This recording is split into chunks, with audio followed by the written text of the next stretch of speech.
आश्विन मास की अष्टमी तिथि बेहद महत्वपूर्ण है।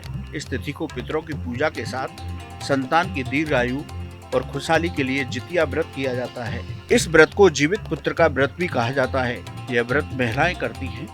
भविष्य पुराण सहित अनेक पुराणों में इस व्रत का वर्णन दिया गया है। जितिया व्रत छठ व्रत की तरह बहुत ही कठिन व्रत है। इस व्रत में व्रती निर्जला रहकर व्रत करते हैं। इस व्रत को करने से निसंतान को संतान सुख की प्राप्ति होती है। संतान को दीर्घायु मिलती है। संतान का स्वास्थ्य उत्तम रहता है। इसके साथ ही संतान के जीवन से जुड़ी समस्याओं का समाधान होता है। इस व्रत को सप्तमी तिथि के साथ ही शुरू कर दिया जाता है। इस व्रत में भगवान सूर्य देव की पूजा की जाती है। उनको अर्घ दिया जाता है। भगवान सूर्य के साथ शिव और मां पार्वती की पूजा भी की जाती है। इस व्रत की कथा चील और स्यारन से जुड़ी है, इसलिए उनकी प्रतिमा बनाकर उनकी पूजा की जाती है। राजा जमुद वाहन की पूजा उनके कोसा से मूर्ति बनाकर की जाती है। आइए सबसे पहले जानते हैं इस व्रत की पूजा का सबसे शुभ मुहूर्त क्या है। 24 सितंबर को दोपहर 12:38 से शुरू होगी अष्टमी तिथि। 25 सितंबर को 12:10 पर समाप्त होगी। 25 सितंबर को व्रत रखना शुभ होगा। 26 सितंबर को व्रत का पारण होगा। पूजा का शुभ मुहूर्त दोपहर 4:43 से 6:13 तक रहेगा। प्रदोष का पूजा मुहूर्त 6:13 से 6:37 का होगा। पंचांग के मुताबिक इस साल जितिया व्रत 25 सितंबर को रखना शुभ होगा। इसके साथ ही इस मुहूर्त में पूजा करने का विशेष फल प्राप्त होगा, इसलिए व्रती इसी मुहूर्त में पूजा करें। आइए अब आपको बताते हैं किस विधि से पूजा करें। सप्तमी तिथि को नहाए खाए मनाएं। सप्तमी तिथि को एक वक्त भोजन करें। सप्तमी तिथि को सात्विक भोजन करें। अष्टमी तिथि को सूर्योदय से पहले स्नान करें। उदयमान सूर्यदेव को अर्घ दें। अर्घ जल में रोली, लाल फूल और मीठा मिलाएं।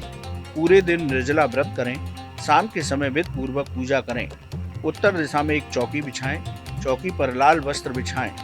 चौकी पर सूर्य देव की प्रतिमा स्थापित करें। चौकी पर शिव पार्वती जी की प्रतिमा स्थापित करें। चौकी पर चील स्यारण की प्रतिमा स्थापित करें। चौकी पर कुशा से जमुद वाहन की प्रतिमा बनाकर रखें। इन सभी को गंगा जल से छींटे लगाकर स्नान कराएं। इन सभी को रोली, सिंदूर, चावल अर्पित करें। लाल फूलों की माला पहनाएं। पारंपरिक पदार्थों का भोग लगाएं। चील और स्यारण की कथा सुनें। जमुद वाहन जी की कथा सुनें। श्रद्धा भक्ति के साथ आरती करें। इस विधि से जितिया व्रत की पूजा करने से संतान को दीर्घायु प्राप्त होती है।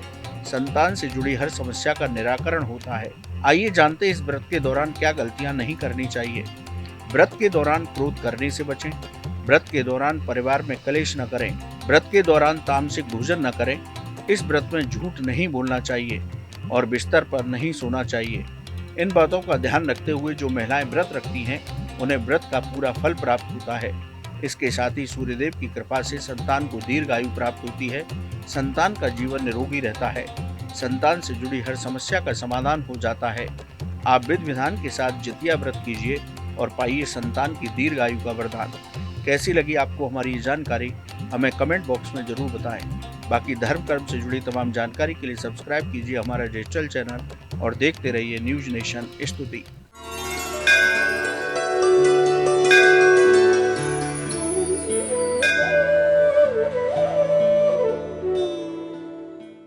न्यूज नेशन अब व्हाट्सएप पर। खबरों के ताजा अपडेट के लिए न्यूज नेशन के इस QR कोड को स्कैन करें।